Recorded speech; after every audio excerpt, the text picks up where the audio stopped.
Have you ever won a game on an insane dice roll? Have you ever killed a dragon using only chopsticks? Do you text your friends to distract them from your current moves? Can you finish off a pizza in between your second and third turn? Can you ride a panda across the plains of Dewey? Do you have what it takes to stop an evil wizard from destroying your village? Do you tell your friends to call you Dungeon Master? Can you muster the strength to play one more game after 2 a.m.? Can you be the chosen one all the way up to bedtime? Have you ever dared to say no and pick your best friend's favorite character anyway? Have you ever randomly shouted nonsense because you thought it would be funny, and it wasn't? Well, we haven't done most of those things either, but we are willing to try. Join us as we explore the world of board gaming and all the crazy things that come with it. Welcome to the Epic Gaming Night Podcast. Welcome to the Epic Gaming Night Podcast, a podcast about tabletop games, but mostly board games. I'm your host, Roy Kennedy, and with me as always is Matt. Hello. And Rob is out of town visiting family for Christmas. Being weird. Which is awesome. So tonight you get me and Matt. So how's it going, Matt? It's pretty good. Don't everybody freak out at once, though. Christmas hype? Christmas hype? Yeah. Oh, man. There might be a few board games under the tree, but we don't have anything under the tree because we have to hide it all from my children. Literally, every time my son sees a present, it doesn't matter who it's from. He immediately wants to open it. He's like, my present. It's wrapped. It must be unwrapped. And I'm just like, calm down, man. That wonderful time where everything is coming. It is so close. But yeah. And then I was like, dude, are you excited for Christmas? And he's like, I want to go trick-or-treating. And I'm like, dude, you have a long time to wait until you can go trick-or-treating again. Oh, man. Or you could just go around knocking on people's doors and see what happens. He's an avid fan of free stuff. That's what I'm learning about your son. That's everybody, isn't it? I mean, you're not wrong. You know. This week's topic is going to be about drama or controversy, which is kind of weird. Soap operas. Soap operas, exactly. It's going to be about dramas. We're going to talk in the about board gaming industry. Oh, man. I drew a blank on soap opera names. Dang it. The Days of Our Lives. Yeah. The As the World Turns. Yes, that was the one I was trying to think of. As like, Board Game Geek Turns. Lighthouse in it. As Pandemic Legacy spins. I don't know. Whatever.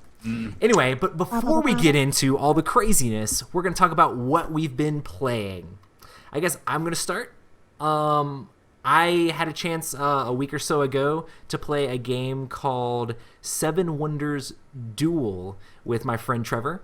Seven Wonders Duel is a two-player version of the drafting game Seven Wonders, which is like a civilization drafting game. And basically in Seven Wonders Duel, you're trying to build the best civilization. So you're drafting these different cards that give you different types of resources, whether it be stone, wood, and you can upgrade it to like silk and like glass and things like that. And you need these resources to get better cards because they have prerequisites on them to get your science cards and your military cards and different things like that.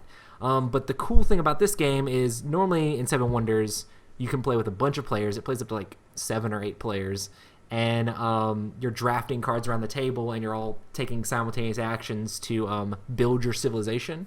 Well, this is a 2-player version of that, where you're drafting cards out of this like pyramid grid, which is very interesting. I really liked it a lot. But you have like a row of cards that are face up, and then like a row of cards that are face down, and they're like covered halfway by the other cards, and then like face up again, and it's like makes this weird like pyramid of cards. And you're not allowed to take the ones higher up in the pyramid until you take the ones that are lower down. Yeah, it's super interesting. So, like, basically, when you take stuff, it'll, like, uncover other stuff and allow it to be taken. So you have to be very careful a bit about which cards you draft so it doesn't let your opponent get a better advantage than you are, because the game is very close as far as, like, the back and forth in this. But yeah, I really liked the whole drafting thing. I was like, man, I I would do this drafting in like different games, like just the style. Like if I had ever did like a Magic draft 2 players, like I would set up like a little pyramid like that. That would be pretty cool to do that style draft. But it's very interesting because some of the cards are face down, so like you're really scared to like unlock because there's 2 cards over top of each other card. So you're really scared to take that last card that flips over that face up card because your opponent gets the first chance to get it. Maybe it's something amazing.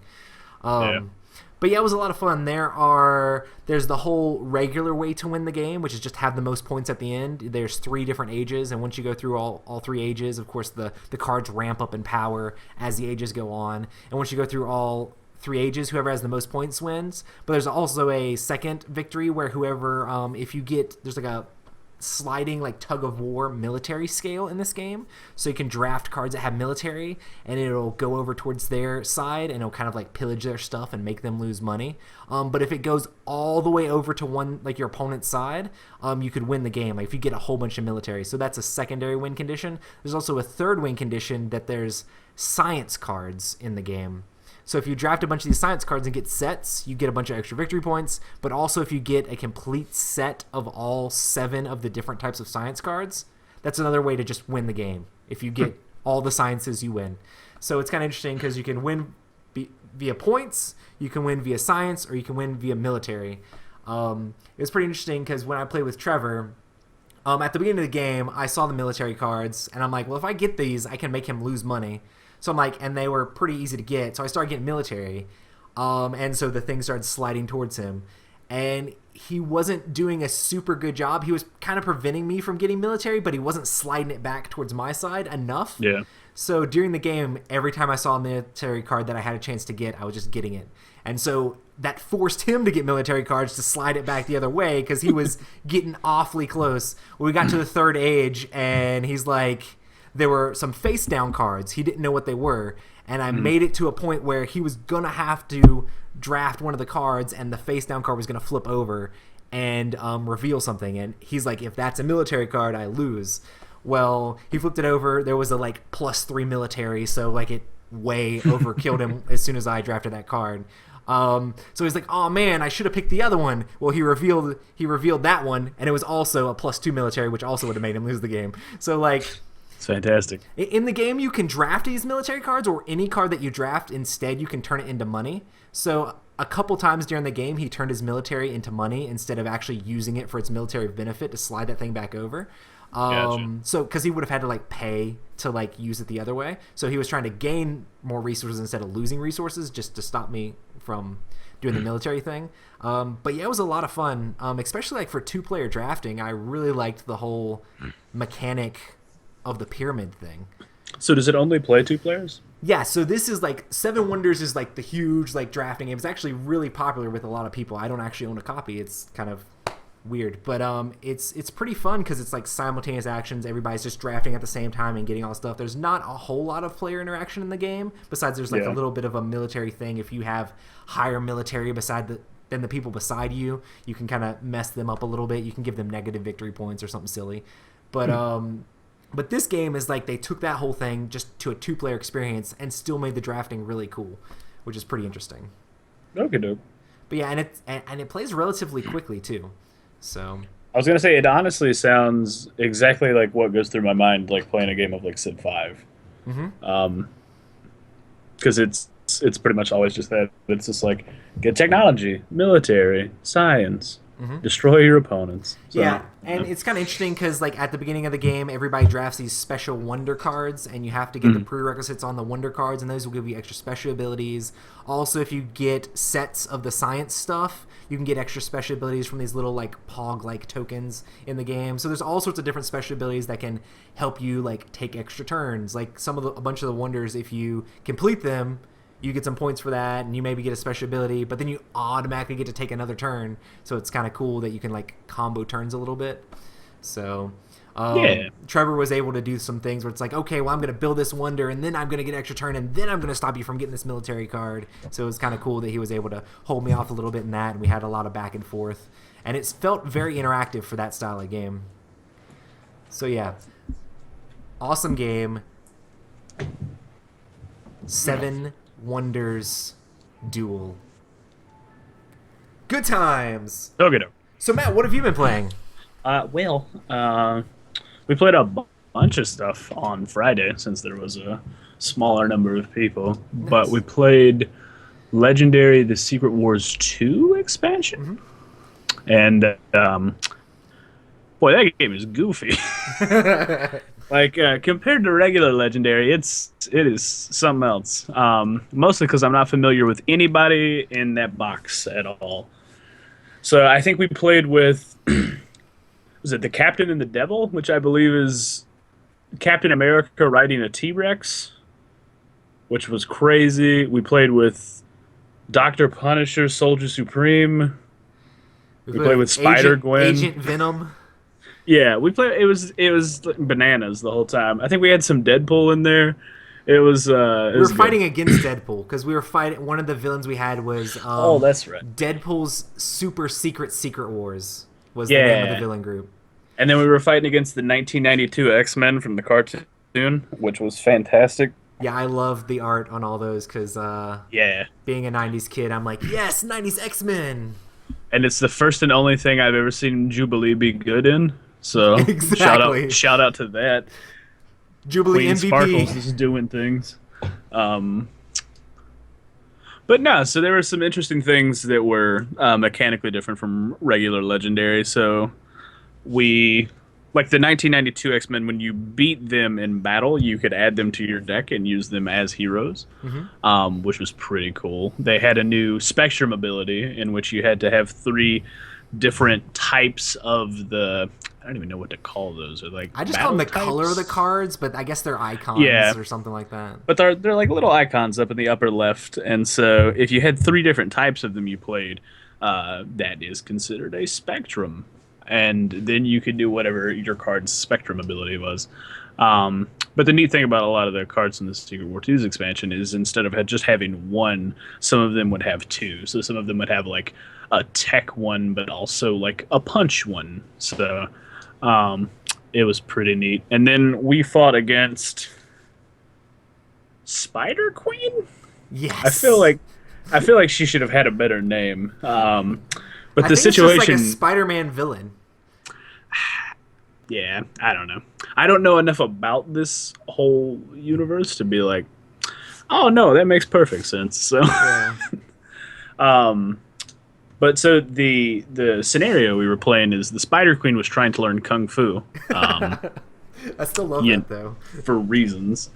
And so that was another thing, was some of the cards we were playing with had kung fu mechanics, and so if they had like, they were what was it, like Master of the First Circle of Kung Fu or something like that, and then Yeah. that would add a +1 to their attack strength unless you had a card that had 1 cost or higher. So like the first card I think we flipped over was Howard the Duck. Yeah. We're all like, yeah, dude, Howard the Duck, awesome, crazy. He's just 1, so we can beat him easy. And then Roy's like, well, he knows 7th level Kung Fu, so he's actually an 8. And we're like, oh, Yep. good. So Howard the Duck rampaged throughout the city for most of the game. Nobody escaped. It felt really bleak there for a little while. Yeah. And then we finally picked it up and slammed a lot of the stuff out of the way. It was good. Yeah, it was awesome. Like in that game, I love it that the combos, like once you actually get your deck to where you sort of want it to Yeah. be, you can just be like, da, da, da, da, da, da, da. And everybody's invested because we play it very cooperatively. So everybody's Yeah. invested in each other's turns. It's like, can you take out this guy? Can you make it happen? Can you make this stop? That's the reason why I like Legendary a lot more than I like Dominion. So like anytime I talked to some of my friends about Legendary, they're like, so what's it like? I'm like, well, it's like Dominion, but better. And it's not only better just because it's Marvel, but it's just better because of the way it plays, since it's entirely cooperative. There's none of that like fall off that Dominion has where you're like invested for the first 5 minutes and then it just becomes like nobody cares anymore and everybody's on their phone while somebody's just doing a 10-minute turn of combo after combo, and he's like, now I got 33 points, your go, and you're like, well, I don't really care anymore, so woo. But I know there's a ton of people who love Dominion. There was a thread on Reddit the other day that was saying what games would you recommend for like family or holiday stuff, and so I was reading through some of the things, and a lot of people were recommending like Dominion, and somebody recommended Betrayal: A House on the Hill, and I was like, I don't know that one's quite there, but it's a good game. Depends But, on how dysfunctional your family is. yeah, is pretty good. Somebody was talking about playing Werewolf with your family, and I was like, I mean, maybe. I guess it just depends on how your family goes. So Yeah.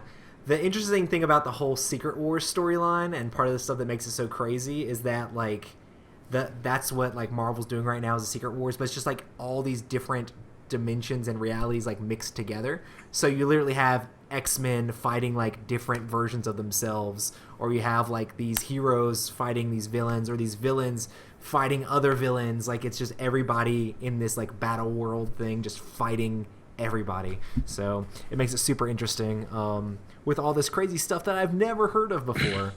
But it's definitely awesome. definitely cool to see some of the more interesting characters.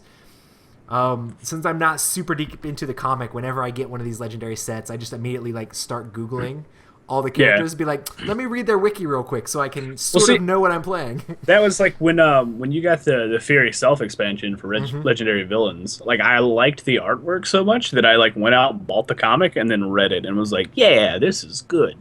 That is awesome.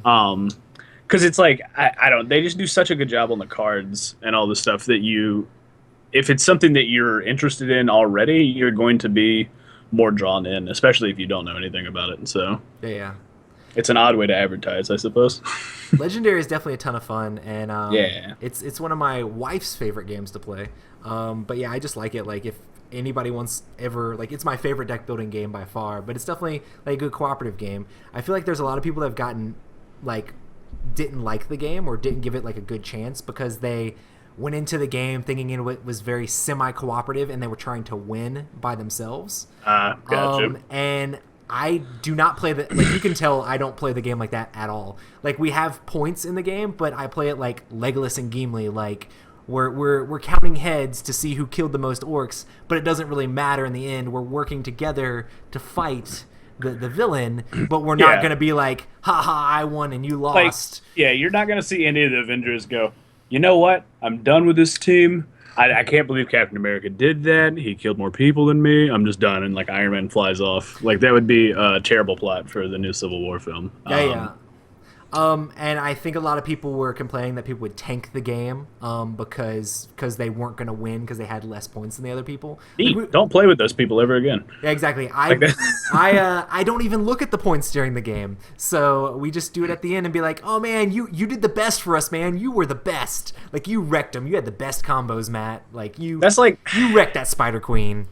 I don't know. That's like trying to like play Dead of Winter and fulfill your objective like 2 times over. Yeah. Or like play Dead of Winter and then like fulfill your objective like immediately and then just never do anything to help win the game. Because it's like if you don't make it to the end, you don't win. So you still don't win. Well, people do say a lot of people like they'll be on the good guys side and they'll see that the other good guys are winning and they will try to tank the game so they don't win without them. Don't play with those people. Nah, it's not worth it. But yeah, everybody I know that loves Legendary plays it completely pure co-op. And I mean, there's definitely bad guys that are in there that are so difficult. There's no way you could ever beat them without playing pure co-op. So we definitely enjoy the game that way. But yeah, so another game that we played, it's one we've played before, but Escape the Curse of the Temple, which is this real-time cooperative game where you start in the center of this temple and you're trying to find the exit, relieve yourself of the curse, and escape. And you do that by frantically rolling dice for 10 minutes. This game comes with a soundtrack that basically lets you know how much time you have. It also has certain intervals where you have to get back to the middle or you lose dice. You use dice in this game for movement. You have to get certain symbols to move to different tiles. You also use the dice to start to remove the curse. So you're trying to get these different crystals onto these different tiles to make it so it's less difficult to get out. At the exit, that tile, you have to roll a number of keys on your card equal to the number of gems that are on the specific card, and depending on the number of players, you have different number of gems. So like when we played 3 players, there was 11 gems on that card. So on 5 dice, we have to roll 11 keys, which is impossible to do because there's only 1 key on each die. So basically you have to go around to these different spots to be able to take the gems off of that card and put them onto the board in different places. But I really enjoy how this game, like, as you're playing the game, the map kind of expands before you as you're exploring all these ways, and you're trying to like find like a different route and trying to find the exit. But it's like you're allowed to just pick up the dice and roll them as many times as you want to try to do the different things. The only thing is, if you get black masks, you're not allowed to re-roll them without having a gold mask re-rolled with them at the same time. So, and you're allowed to roll 1 gold mask to re-roll 2. So you're basically like trying to not get locked up with all these cursed masks or whatever. But yeah, it's a game where you definitely have to cooperate the whole way through, because if someone runs off by themselves, you're not going to make it. So it's like super short, super fast paced, gets your heart pumping, and like you have to work together to win. I really like Escape the Curse of the Temple. Yeah. What do you think of the game, Matt? I mean, I think 3 players it played better than when we played it the other time, where we played with like 6 or 7. Yeah, I think it's just way too chaotic when you get too high. It's insane. Yeah. I mean, don't get me wrong, it's like tons of fun, but eventually it's just like you and whoever your neighbor is like, hey man, let's go over here. And then like you both go over there and you're like stuck in a pit and you're like, hey, can anybody come help us? And everybody's like, no, we're way over here. Even with 3 players, we still had a little bit of that. People would be like, I'm right outside the door. I'm locked out. I'm like, I don't have time to help you. I'm sorry, man. And it's like, it's sad because it's like, not only do you just, in a 3-player game, and you're just trying to move from like one room to the other, but like in those larger games, it's like you could be 10 rooms away from each other, and it's just like not even feasible to try to get to one another. So but no, 3 players I think played pretty well, and not to say the larger player count didn't. It's just more chaotic insane. and more yelling. Yeah, it's like a lot of people going, anybody got golds? Anybody got golds? I'm locked. Anybody? Exactly. The thing I love about this game is like you always get to that point where you're just like, I need 1 more key, or I need 1 more torch to do this, and you're just re-rolling 1 die over and over again, and then it turns to that mask, and you're just like, no, why have you forsaken me, dice? But yeah, it's definitely a ton of fun. We actually played with a couple like promos just added in. We played with like the like Life Well thing. I'm not sure the exact name of it, but basically if you are there and you roll 2 gold masks, you can actually get a die back that you've lost during the game. So super helpful. So that's like a positive.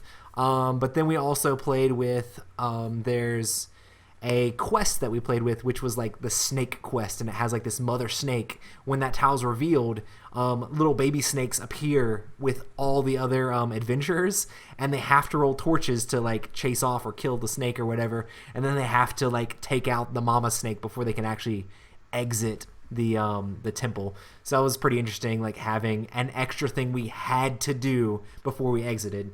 So that was a lot of fun. Yeah, it was good. Yeah, so quick paced. If you don't mind real time games, I know there's some people that like they just can't handle the real time. They're like, it's too stressful. But it's definitely a blast for us. Awesome. So I guess we'll go ahead and get in our topic, unless you want to talk about another game, Matt. No, I think we've spent our almost requisite 30 minutes talking about this, so I think we're okay for the week. Nice. So our topic is going to be drama or controversy in gaming. There's 2 things we're going to talk about. The first one is Pandemic Legacy.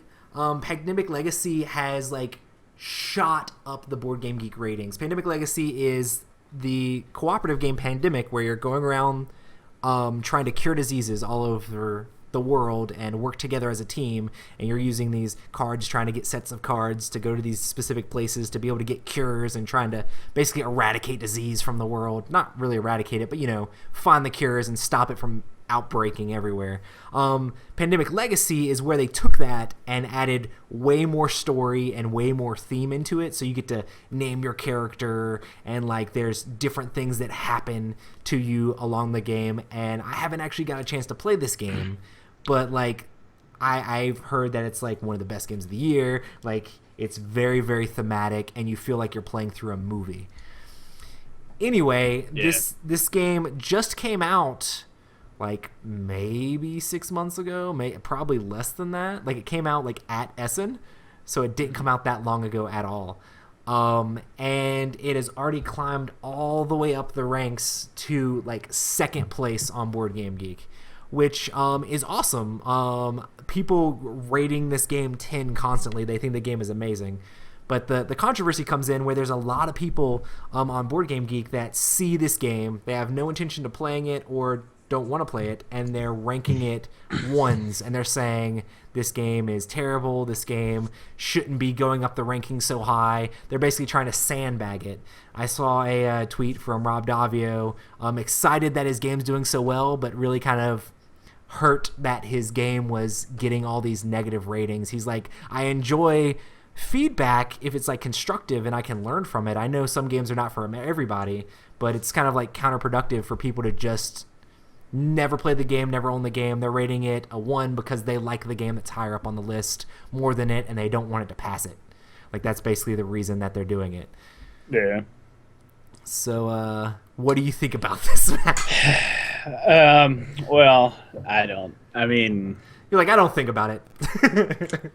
I don't really. I mean, I really want to play Pandemic Legacy because I think it will be a good game and it will be very fun. I can understand where some people might be like, hey, if this game is only like a single time play, why would I want to spend MSRP of like $70 for it? And I'm like, you know, I can kind of get behind that. Like Time Stories, MSRP is like 40, and it's technically only a play once, but there are expansions so that you keep playing it. So the game has like added value continually, whereas this is going to be sort of a one-time play thing. However, I don't think that should allow you to be like, I don't like the way this is set up, so I'm going to vote this down. Yeah. It's like I don't. So I'm not familiar enough with Board Game Geek, like their rating system, so I don't know how it works per se. So basically all it is on Board Game Geek, you can put whatever you want for your collection, games you have or don't have, and you can even rate games that you don't own, and you can just rate whatever you want, whatever number you want. Maybe you played it at your friend's game night, you rate it. Yeah. And it's a 1 through 10 scale. Okay. And the way that they say that the rating is supposed to work is 1 means that you'd hate to play it, you never want to play it ever, and 10 means that you love the game so much you'd play it anytime anyone asks. Most people don't actually use that specific terminology of like, oh my gosh, I would play this game every single time. Or I feel like there'd be a lot of 10s, yeah. Yeah, or I mean, probably not a lot of 10s, because my favorite game of all time is Twilight Imperium. I guarantee you that I will not play Twilight Imperium every time someone asks me to play Twilight Imperium. I love the game, and I rank it a 10 on Board Game Geek because it is amazing, and I love that game. It's like the best game ever to me. But like, if Matt said, "Hey, want to play Twilight Imperium tonight?" I mean, I can't say yes. I got kids. I gotta eat. You gotta sleep. Is there any game that you would never say no to playing? Like oh my gosh, I gotta go to this funeral. Like, I mean, I suppose if you're in situations like that, but I just take it like a different way. So if somebody's like, hey man, do you want to do this like this weekend or something? You'd be like, yes, I do. I feel like if there was a thing where like you actually had time to do it, like, and the situation was right, would you play this game all the time? Yes. And see, and that's I don't know. That just seems weird to me because like there are a bunch of games that like between you and Rob that have, but by that scale I would rate 10 that I don't necessarily think are games that are 10s. Mm-hmm. Like, I don't know. I mean, I can't think of any examples other than Blood Rage, but I would probably say Blood Rage is a 10 for me. Blood Rage is real good. For me, what I try to do is I kind of have like my top 5 games are 10s. Okay. And then my next 5 games are 9s. And then everything from there is whatever. You have all the games that I like a lot, they'll be like 8s and 7s and all that stuff that's amazing, but it's not like in my top 10. And then the ones are saved for Flux and Munchkin. So yeah, sounds good. But so there's no way for Board Game Geek to do like verified purchase things. Like I know like websites like Amazon and Newegg, when they're doing reviews, they have verified purchase tags next to the people who buy it from them. Right. But since Board Game Geek doesn't necessarily sell games, that's Right. not like their big thing. You can't do that. Right.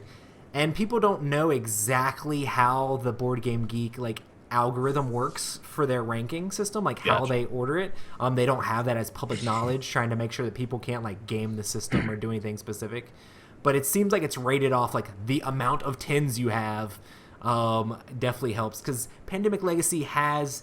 When I was looking through, it has 28 pages of solid tens. That is substantial.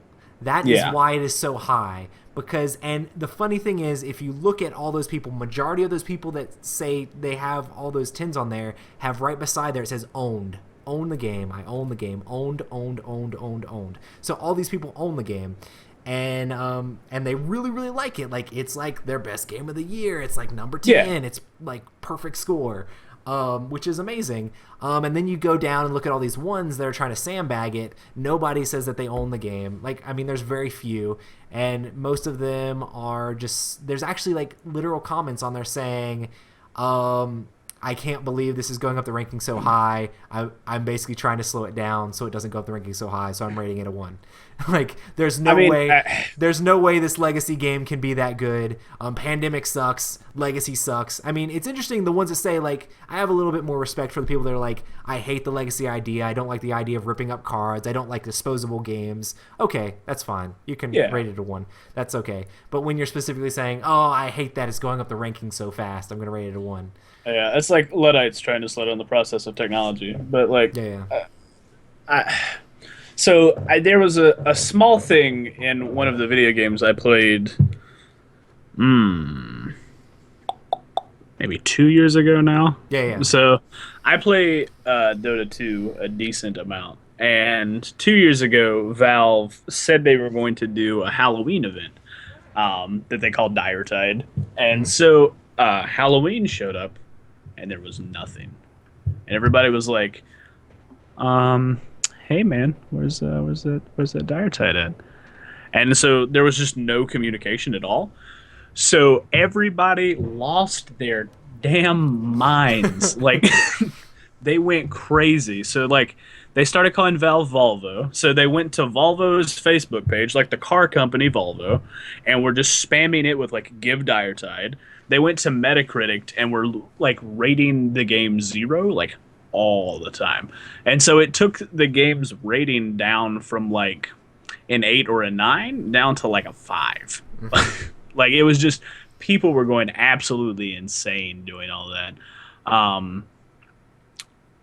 But like I think that situation, and to a lesser extent the current situation with Pandemic Legacy, is there's a short-term negative, but I think there is a long-term benefit from what's going on. Yeah. In that, because there is controversy and because the ratings are going the way they are, it drums up the conversation. Yeah, like that's essentially what it does.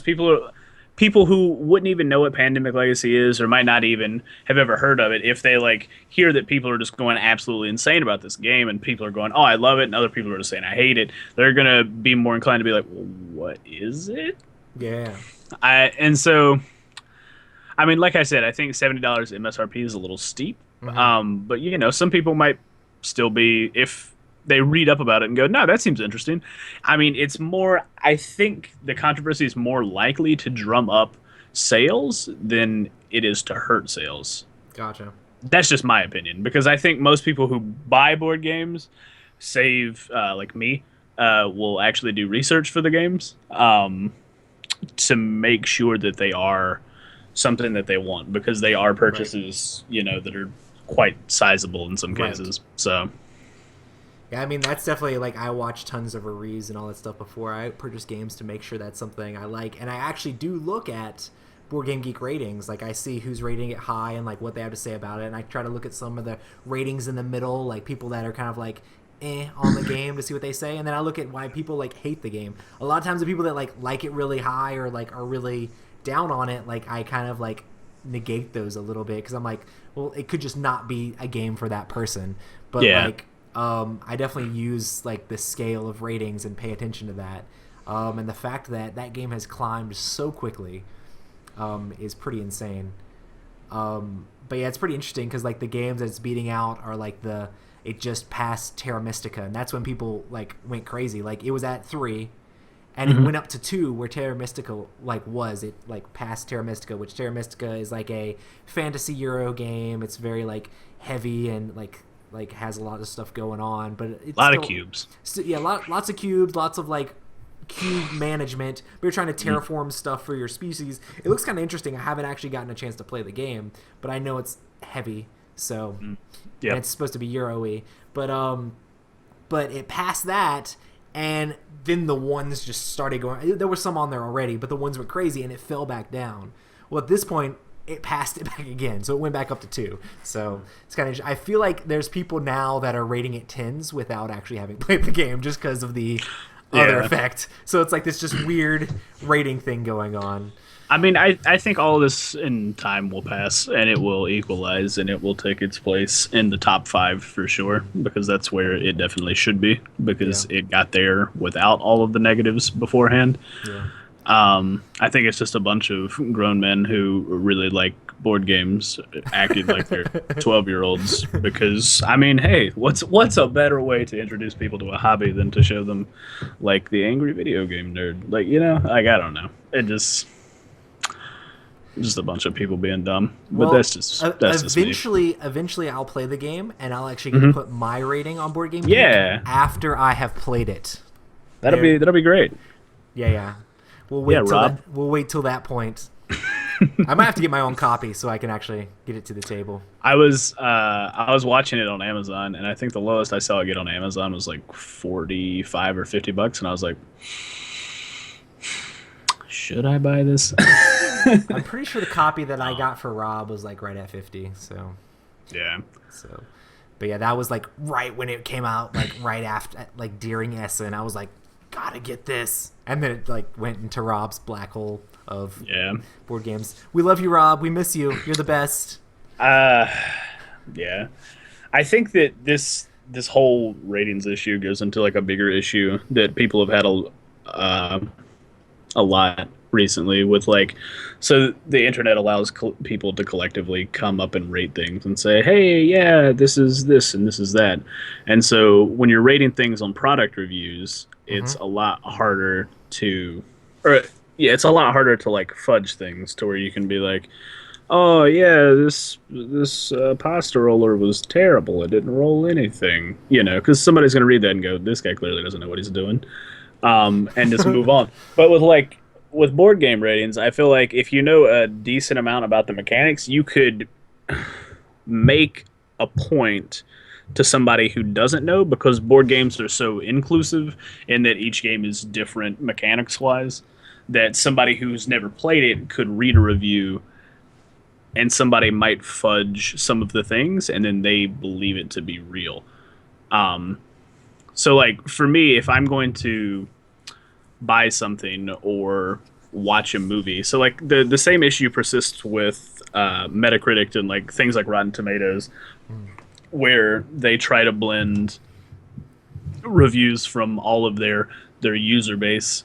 But I mean, you run into this problem a lot, and I'm not a big fan of rating systems like that, because I feel like they fall too easily into this trapping where people can just go, and I don't like it, so I'm going to rate it a 1, and then I'm going to create 33 more accounts, and then I'm going to rate Exactly. it on all of those accounts, because just nah. And it's like, I don't know what's wrong with people that their time isn't so valuable. Like, I don't do anything but sit around and watch TV, but I still feel like watching TV is a better use of my time than Creating a whole bunch of accounts and trying to ruin somebody's day. Just to go, hey man, Pandemic Legacy sucks. So, I don't know. But hopefully it's awesome, because I really want to play it. I'm assuming it's going to be awesome, because it looks fantastic. But we will find out one day. Awesome.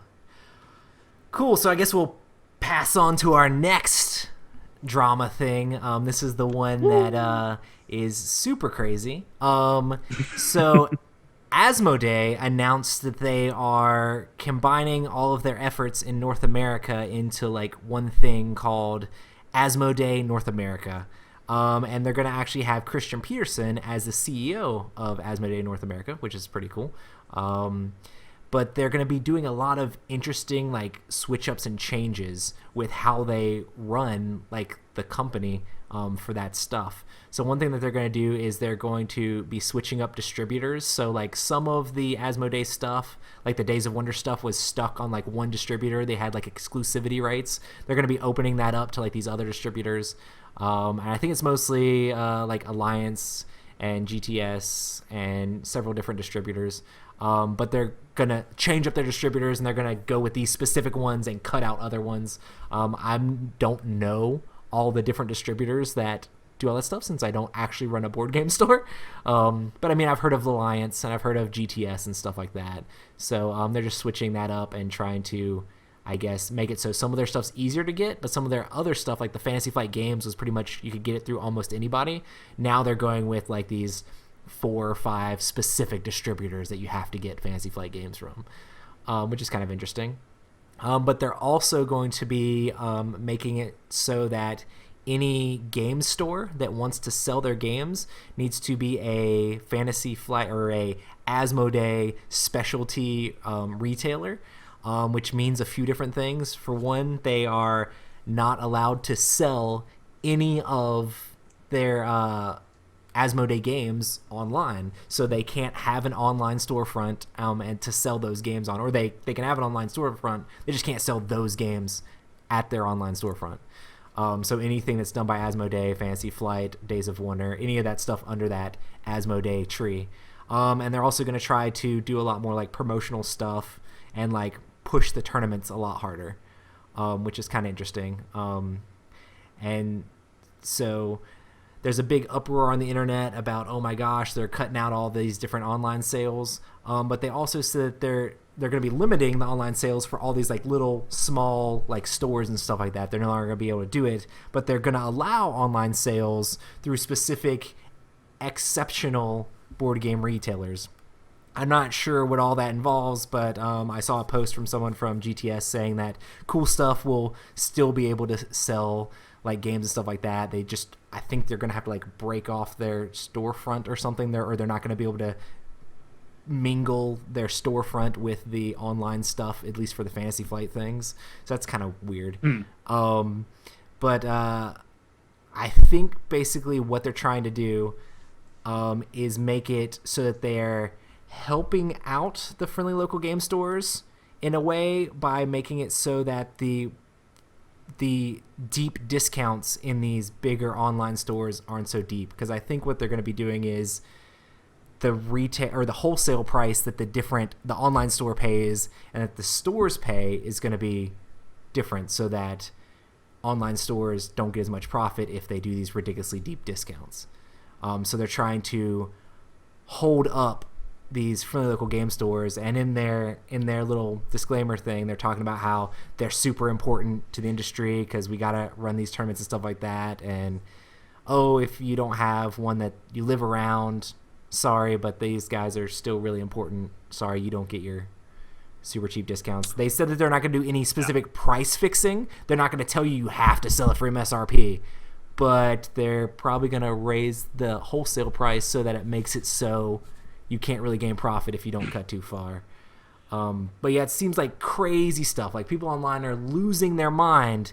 And I can see what Fantasy Flight's doing, trying to be profitable and like consolidate their brand and have these specific stores that are super invested in Fantasy Flight and Asmodee stuff. But seems kind of crazy. Everybody's losing their mind. Yeah. You're like, you don't even know what to think. I mean, I think as more information comes out, whenever it gets closer to them kind of implementing these policies, we'll see a bit more about what their overall plan is. Mm-hmm. Right now, if it is kind of what they are saying, as kind of strictly as to what they're saying, it's real dumb, in my opinion. like I appreciate the wanting to hold up your friendly local game store and stuff, but the easier way to do that would be to lower wholesale prices for your brick and mortar stores and leave the wholesale prices the same or increase them a little bit to the online retailers, as opposed to just limiting sales entirely. So they're essentially trying to control supply and demand. And the thing that bothers me most about it is that you see them say, hey, well, we'll just jack up the wholesale price because we'll still make profits regardless. Which they And haven't it's like- specifically said that part. That's just slightly conjecture. So, Gotcha. but it doesn't make sense because they're specifically saying, hey, these specialty retailers cannot sell the product online. Yeah. Only these specific online stores can sell the product online. I think it will If they're be- gonna keep the prices the same, and these people are gonna like the online stores are still gonna like have super ridiculously 50% off prices, not 50% off, but like super close to 50% off. When they have sales, it's actually 50% off prices. That's Yeah. gonna be devastating for friendly local game stores because for one, you're not allowed to sell these online. These other places are gonna sell them online for way cheaper than you are. Yeah. So I don't think that's gonna be the case. I don't see it helping them out that much. I think it will be interesting to see like what Cool Stuff does, since they have both the storefront and a very large online presence. So it might be something to where they're like, hey, well, we're just gonna sell all Asmodee games online, and we're just not gonna have them in the store. Yeah. Because I imagine, I don't know what Cool Stuff setup is, but I imagine they would probably sell more online than they would in a brick and mortar storefront. Now that's just me, because at least around here, there's not that many storefronts that get too many like patrons. Yeah. I imagine and in any larger- storefronts we larger do cities. are just like straight up Magic. It's like it's all Magic the Yeah. Gathering. Their board game thing is maybe an afterthought, and it's all strictly MSRP. It's kind of interesting Yeah. because Fantasy Flight Games is saying that they think that the current like way things are being done with all the internet stuff and like the stuff like that is very detrimental to the hobby and very detrimental to gaming, and to make gaming better they're making this change where they are basically trying to separate online from brick and mortar. And I guess what they're trying to do is change the mindset of people that walk into a brick and mortar store and look at the games on the shelf at MSRP and say, there's no way I could possibly get that game because online it's $30 cheaper or $40 cheaper. Like, who's going to like I mean, spend that much more? And they're trying to change it up so that you could actually be like, yeah, I can buy it at this brick and mortar store because it's the same price online. Which is kind of crazy. I feel like there are other ways to go about that would simplify that process a little bit better. I'm not like an expert in any of this by any stretch of the imagination, but I feel like one of the other reasons they're trying to hold up brick and mortar stores is just because of, some of those stores you do a good amount of like camaraderie and stuff. So like you can go in and you can sit down and play a game with people, and it's not just about going in to shop. It's about being a community almost. They're And so, like, I get that aspect of it, but there are ways to promote that and to solve your brick and mortar retail problems without just completely cutting things They're off. really trying to push like their whole tournament scene and stuff. So they really want to get like all their LCGs. They want to get those bigger, and they really want to get X-Wing bigger and have all these X-Wing tournaments and LCG tournaments. And they want it to be like Magic the Gathering. They want it to be like huge. And this is the sort of stuff that Games Workshop and Magic the Gathering has done for like a while. They have like, oh well, if you don't buy a certain number of quantity, like you've got to sell it for these prices, and like you can't buy a Magic booster box for like super cheap because those stores do not get them for super cheap. So it's kind of interesting how they're trying to go that sort of route. It seems kind of sad. It seems kind of sad from a customer standpoint that I don't really have a friendly local game store that I can really go to. I have 2 young kids, so I can't really like go sit at a game store and play games. Like I sit at my house and play games after my kids go to bed. Yeah. And I love Fantasy Flight games. I have like tons of them. One of my friends was like, well, I mean, it won't be that bad because there's so many other publishers and stuff like that, unless you're like some sort of like Fantasy Flight fanatic or something like that. I'm like, I'm pretty sure Fantasy Flight fanatic, like that's a good definition for like my like taste in games. Like Yeah. if you look Well, at I my mean, it's shelf, like- there's a lot of them. Well, it's not only that, but they make good games, and they know they make good games. So I mean, I don't know. Like you force people into the realms of like Kickstarter, where it's like, oh, well, I can't get this Fantasy Flight game without driving 2 hours to like Raleigh, so that I can go pick it up at a game store. Why don't I just buy this thing? Like, why don't I just buy something on Amazon from a different publisher that I don't know is going to be as good as this, as opposed to just wasting my gas? So I think, from a situation of, oh, everybody lives in a big city with a friendly local game store and everything's all good and stuff, that's fine. But we live in the U.S. where there's a lot of spread out space. And some people just live in the middle of nowhere where there is nothing. So Yeah, it's definitely super interesting, and it'll be interesting to see how it all pans out, like, in the long run. Another thing that I thought was interesting, that it doesn't go into effect until April 1st, so it's a very interesting day to start. It's like, seriously, April 1st? You couldn't have picked a better day? Like, what? any conspiracy theorists are like, no, they're launching a new game. All this is just hype for like a new game, guys. That's all this is. The troll they're just everyone generating. game. Yeah. But yeah, it's pretty interesting. But yeah, hopefully it's not too bad. I mean, it makes me think about interesting things. Like, everybody complains about, like, oh, Time Stories, it's so expensive. One of my main things is like, oh, well, you can get it for $30 on cool stuff. Like, $33 is not that bad to play the game. For the experience I had, it was amazing. Well, if you put that MSRP, the MSRP of the game is actually $50. Oh. So yeah. So if you have to pay $50 for a one-time play game, that's $10 an hour for us. That's like, literally the thing we just talked about with Pandemic Legacy. Like, it's the MSRP is too high for a one-time play. Yeah. So it's like, the fact that it's a little bit lower makes it like, oh, well, I mean, the price of a movie, like, everybody makes those comparisons. But when, like, the MSRP is stuck, like, at MSRP, you have to pay that for it. It's just like, well, Plaid Hat is making some really good games. Yeah, absolutely. And these other companies are making amazing games, like, extremely good. I know you guys have, like, the amazing licenses, Star Wars and all that stuff, but, like, there's a lot of good games out there. So I'm sure if it's... I don't know why you'd want to make your games more difficult to people to get their hands on. It seems like more people having your games will spread your games more, and so more people will buy them. But yeah, good times. So I mean, there's two things, I think. One of them is it seems like Asmodee, after having acquired, Fantasy Flight, which is another fairly large company, are like, hey, we're big enough that we can start pushing our weight around. Right. But I don't feel that that's necessarily the case. Like, they are big enough that they can add some force on places. But there are so many other companies, even smaller companies, that do an equally good job. So you don't necessarily have to go buy Fantasy Flight games, and you don't have to buy into their LCG things. Like, if you just want a good space game, you can just go buy Zaya. Yeah. That was made by Kickstarter. I know, it was made by a dude. Like like that's as, like, it's a phenomenal game, and that's as simple as you can get it. It's just a guy making all this stuff and then putting it on Kickstarter and people buy it. And it's like, I think they're going to run into issues where you're going to have people start adding competition against them. That's going to be easier to find, cheaper, and is eventually going to make them pull back kind of on the reins a bit from that. They're not going to go as hard in the no online sales. And I mean, So, you wonder if it's like, oh, Asmodee acquired them, and now they're like, how can we make more profit?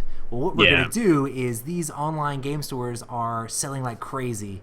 Let's make it so we charge them a little bit more, or we make a little bit more money, and so our stocks can go up. But it's crazy because Fantasy Flight Games has been doing ridiculously good as it is. So it's kind of interesting for them to say, the market's going to go terrible if we don't stop. And you look at their year sales, and it's just... It's like, oh yeah, the things are going real bad for you guys. Yeah, and I mean, it's like, that's one way to look at it. And even if you want to assume that they're doing this out of the pure kindness of their hearts, and they really Just have trying a to deep concern for rebrand these. and like make sure they have these specialty stores that they can get their posters out to, and they look all cool, and they have cool tournament scene that promotes the hobby and stuff like that, which is awesome. I mean, I think that's part of what they're trying to do. But you could just do that. right.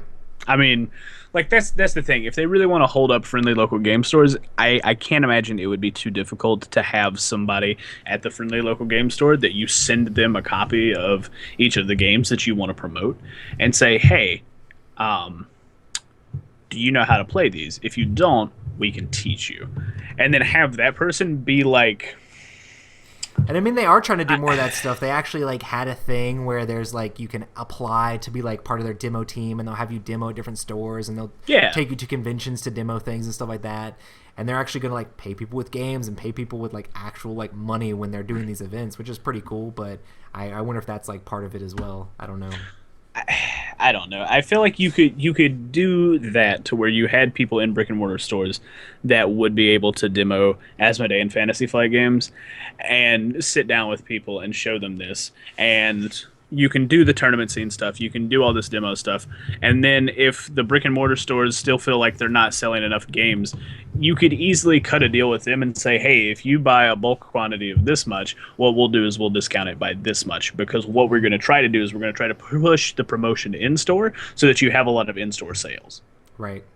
So that you get people in the door who are looking at things and just maybe might be glancing around, but might stop over and look at this and go, hey, man, that's cool. How much is this? And you're like, oh, cool. Well, it's normally 60, but right now it's 35. And you're like, oh, dude, that's an awesome deal. Maybe I should pick this up. Like, that to me seems an easier way to drive not only brick and mortar kind of just retention with people coming in, but a way to also promote not only your games, but the scene in general, as opposed to just taking it out on the people who live out in the woods.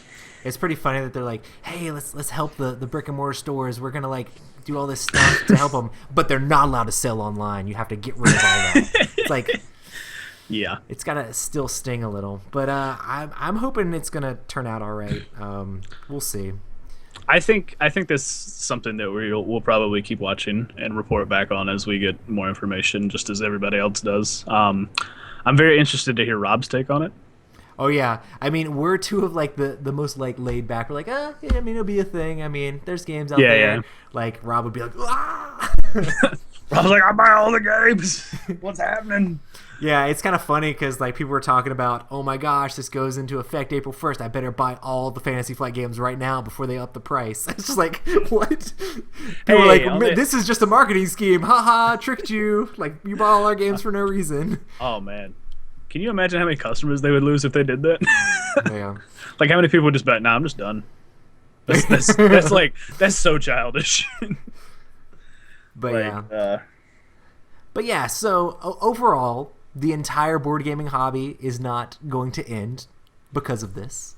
Like, the world is not over. There's tons of amazing publishers, and I mean, maybe Fantasy Flight will hear some of the complaints and different things and try to revise and make sure everybody's happy and stuff like that. So that would be nice. Or maybe you have to pay a little bit more for your games because you're not allowed to get them super deep discount online anymore, and you have to think super hard before you buy that $100 game. I've never bought a $100 game before. If that's the case, everybody jump over to the Flathead boat, and we'll just sail away to the Happy Island. Exactly. So, but yeah, good times. So this week that's it for our drama-ness. Another thing is, hey, be nice to each other. I know that you get mad that a game goes all the way up the rankings, or I know you freak out because it seems like the world of gaming is over, but be nice to each other and try to have fun gaming, because this is all about community and building relationships and like having fun together. That's what games are supposed to be, and it's just a game. Like, board games are a luxury. Like, it's not your life. Like, it's not like your job is doing this stuff. I mean, I guess unless you work at Fantasy Flight, but but yeah, it's not that terrible. So chill out. Yeah. But yeah, so we actually have a question this week that we're going to answer. So if you ever have any questions, feel free to email us at epicgamingnight@gmail.com. You can ask our questions there, or just hit us up on Instagram with a question you'd like us to answer on the podcast. So Matt, do you want to read the question this week? Absolutely. So Nick asks, do you play games differently against your family and significant others, especially if they're non-gamers? Do you play them differently versus friends who are gamers? So he says that he feels that if he played games the same way with non-gamers, it would probably turn them off. So he tones down his playstyle. So he's very curious to see how we do that. And I'll answer for Rob since he's not here. He definitely does tone it down, even when he's playing with gamers. Because we played Game of Thrones a couple of weeks ago, and me and our friend Hector had never played before, and so Rob was like, "Hey man, I'm not gonna crush you into dust." Because I really want you to play this game again. So I just want you to show you how fun it is, and the next time I will destroy you. And I'm like, okay, cool. Thanks for that weird intimidation tactic. But I think most all of us do it. Yeah. Like I play differently from friend group to friend group even. Yeah, definitely. So just because there are people of all skill levels and types and different temperaments and attitudes and stuff like that. And so a lot of times when you try to play games or run games or even just get friends to just do that, you have to be I hate to say like a corraler of cats. Yeah. But that's essentially what it is. It's like you have to placate everybody, but still make sure everybody's having fun, because that's ultimately what it's all about. It's not that you're playing the game; it's just everybody's having a good time and enjoying themselves. Because that's what the game is there for. It's just a facilitator to make sure people are having fun. So if somebody's not having fun, they're going to be less likely to play the game again. They might be just less likely to talk to you, depending on how well you know them. That sort of things. So. It's funny because I'll actually play different on Friday nights depending on who's there. Yeah. So like if Rob's there, probably to you guys detriment, I go hard. That's probably why every time that Rob like talks about my gaming style, he's like, Roy's so cutthroat, he destroys everyone, he doesn't play around. It's because Rob's there. Yeah.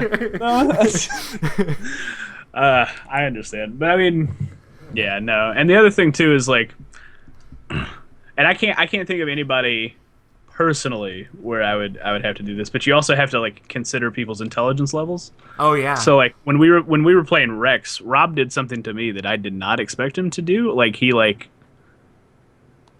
there were these spy cards that I had, and I had 4 of them, and I could play them in a battle if I matched his general, and he would just immediately lose the battle.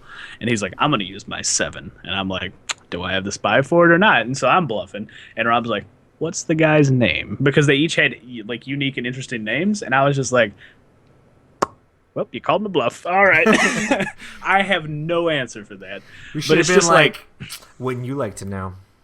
See, like that's the thing. It's like it's because sometimes you can play against people who wouldn't notice the small things like that, but there are certain people who notice all these or small. You could just been like details. hard, like I don't need a name, I just know the number, something like that. Like he would have been like, oh, he would put the 7 down, pick up something else.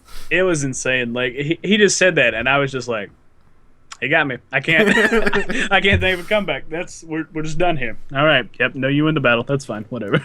Let's move on.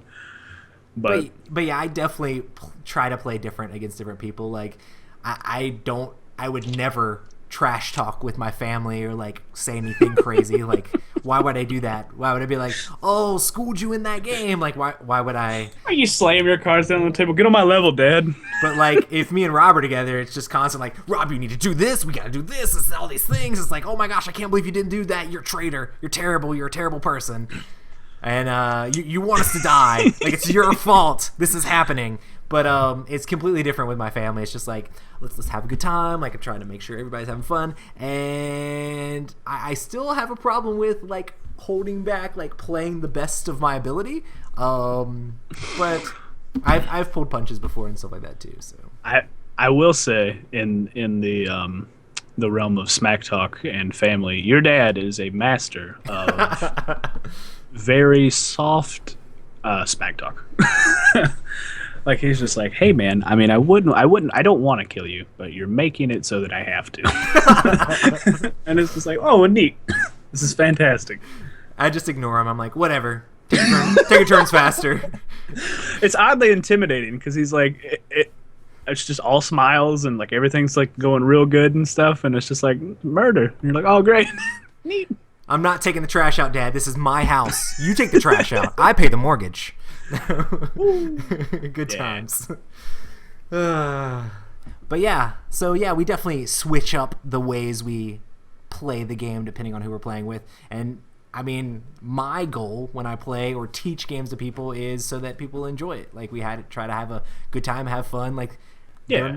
like Nick actually said that he's afraid that people won't want to play with him again if he just goes like he would with his gamer friends.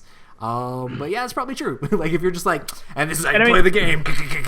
And that's the thing. I think if for some odd reason you feel like a trepidation about playing with other people who you don't necessarily think are at your skill level, it's not too hard to slowly teach them to get better at the game so that you can start kind of yourself playing more at your level. And then eventually you'll find that, like, you get to a point where you're just like, okay, this guy's actually really good now. I probably shouldn't have told him all my secrets because this is actually challenging. So Well, I went to my friend Brandon's house for like he had like a potluck like game day thing, and all the people there are like hobby board gamers. So like they all have board game collections. Like they have walls and stacks, and like they know all they have board game geek accounts, and they like rate games, and they watch podcasts and watch reviews. So like they're hobbyists. So it's like when I play with those guys, there's no reason to hold back. It's like oh yeah. do everything you possibly can. And I don't do as much of the like trash talk craziness just because I try to be more quiet and sit in the shadows a little bit because if not they'll crush me right back. But yeah, it's definitely don't hold any punches against those guys. Yeah, But yeah, tons of fun. absolutely. Oh no, guys. Well, I guess we are going to call that a podcast at this point. Thank you guys so much for checking us out. If you do have any questions, the email again is epicgamingnight@gmail.com. Feel free to email us there. Also, make sure to hit us up on Instagram and Twitter. We're always posting tons of awesome pictures of the games we're playing and different things like that, and asking you guys a bunch of questions and get tons of awesome feedback from you guys. But yeah, just make sure to check us out there. Hit us up on Facebook. Write us reviews on iTunes. All that stuff is amazing. Do you have any last words, Matt? Hello? No. This is the part where we say goodbye. Ah, so long, farewell. Adieu, au revoir. Exactly. Yeah, Awesome, man. guys. Well, thanks so much for coming out. This has been the Epic Gaming Night podcast, and we'll see you guys next week. Hopefully you won't have to listen to my bad French.